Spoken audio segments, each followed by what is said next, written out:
주님을 찬양합니다. 2024년 12월 겨울 훈련. 그리스도를 체험하고 누리고 표현함. 2번입니다. 메시지 13번. 다윗의 씨가 하나님의 아들이 됨. 성경 말씀 시편 2편 7절입니다. 너는 내 아들이다. 오늘 내가 너를 낳았다. 히브리서 1장 5절입니다. 하나님께서 천사들 중 누군가에게 너는 내 아들이다. 오늘 내가 너를 낳았다. 라고 말씀하신 적이 있으며 또 나는 그에게 아버지가 되고 그는 나에게 아들이 될 것이다. 라고 말씀하신 적이 있습니까? 이 말씀들 안에 오늘은 그리스도의 부활의 날입니다. 부활 이전에 그리스도는 하나님의 아들 곧 독생자이셨습니다. 신성에 있어서 그분은 심지어 영원부터 이미 하나님의 아들이셨습니다.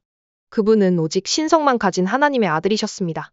하나님께서 사무엘 하권 7장 12절에서 약속의 말씀을 주셨고 내 날이 차서 내가 내 조상들과 함께 잠들 때 내가 내 뒤를 이을 내 씨를 일으킬 것인데 그 씨는 내 몸에서 날 것이며 나는 그의 왕국을 견고하게 할 것이다.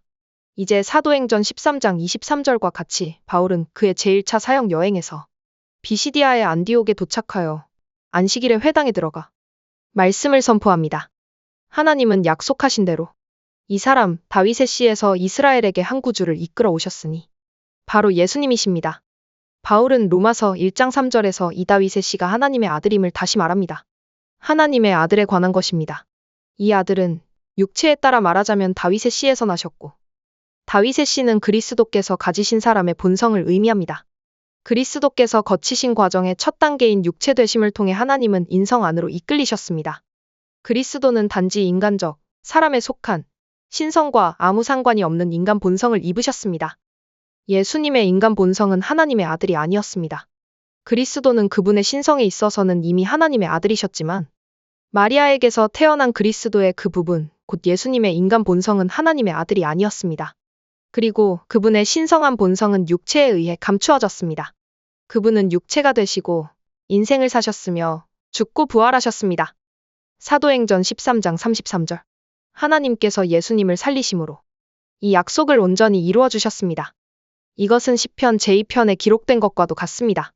너는 내 아들이다. 오늘 내가 너를 낳았다. 부활로 말미암아 그리스도는 그분의 인간 본성 곧 그분의 인성을 거룩하게 하시고 높이 올리셨으며 그분은 부활하시어 이러한 인간 본성을 가지신 하나님의 아들로 인정되셨습니다.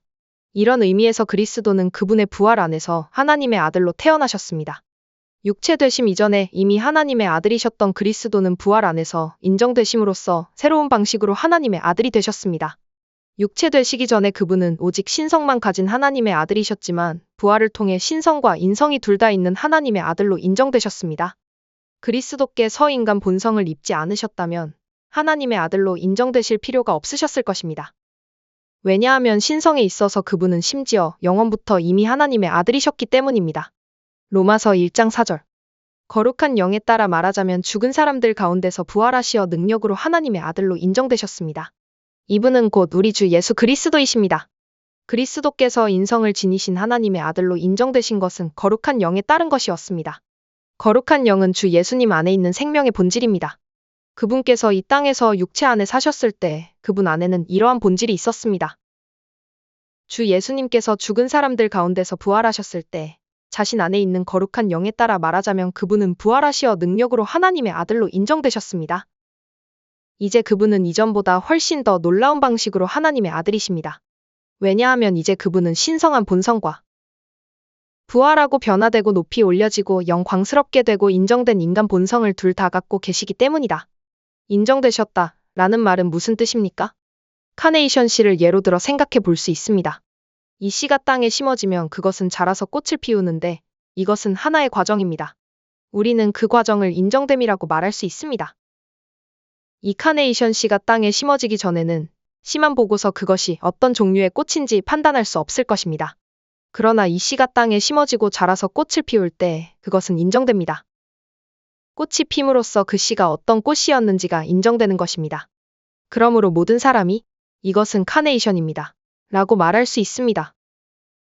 씨나 꽃이나 모두 카네이션임에 틀림없지만 꽃은 씨와 모양이 매우 다릅니다. 이 씨가 꽃을 피우지 않고 그대로 있다면 대부분의 사람들은 이것이 카네이션이라는 것을 알기가 어려울 것입니다.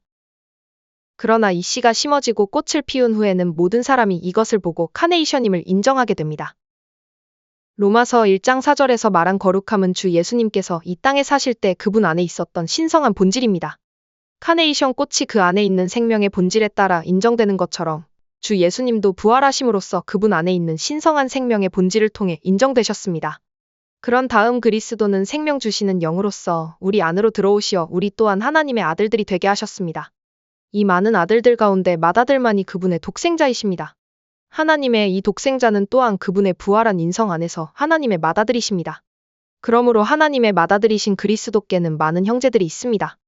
우리 모두는 그리스도께서 하나님의 맏아들로 출생하신 것이 부활을 통해 그리스도께서 성취하신 위대한 일이었다는 것을 볼 필요가 있습니다.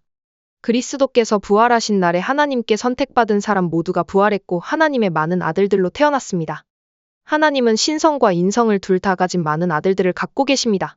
하나님의 맏아들이신 그분은 신성과 인성을 둘 다 갖고 계시며 그분의 믿는 이들로서 하나님의 많은 아들들인 우리도 인간 본성과 신성한 본성을 둘 다 소유하고 있습니다. 이제 우리는 하나님의 많은 아들들로서 하나님의 독생자의 형상이 아닌 하나님의 맏아들의 형상과 같은 형상을 이루고 있습니다. 그리스도는 이미 하나님의 아들로 인정되셨지만 우리는 여전히 인정되는 과정 안에 있습니다. 언젠가 이 과정은 완성될 것이며 영원히 우리는 하나님의 맏아들이신 그리스도와 똑같을 것입니다. 우리는 그리스도의 부활에 참여하면서 하나님의 아들들로 인정되는 과정을 거칩니다. 사실상 우리는 부활에 의해 인정됩니다. 오늘날 우리는 하나님의 아들들이지만 아직 하나님의 아들들의 완전한 모양, 온전한 외형을 갖추지는 못했습니다. 그러므로 우리는 성장과 변화에 의해 그리스도의 형상과 같은 형상을 이루어야 합니다. 로마서 1장 3절과 4절에서 하나님의 아들이신 그리스도는 원형이시지만 8장 29절에서 많은 형제들은 원형에서 대량 생산된 이들이며 생명 안에서 구원받음으로 맏아들의 형상과 같은 형상을 이룰 것입니다. 결국 우리는 그분의 형상과 완전히 같은 형상을 이루게 될 것입니다. 이것은 우리를 신화의 문제로 이끌며 하나님께서 그분의 경륜 안에서 갖고 계신 의도가 그분 자신을 사람이 되게 하심으로 그리스도 안에 믿는 이들이자 하나님의 자녀들인 우리가 그리스도 안에서 신격에서는 아니지만 생명과 본성과 조성의 면에서 하나님이 되게 하시려는 것임을 함축합니다. 여기에 함축된 의미는 지극히 위대하며 결국 성경은 이 문제로 완결됩니다.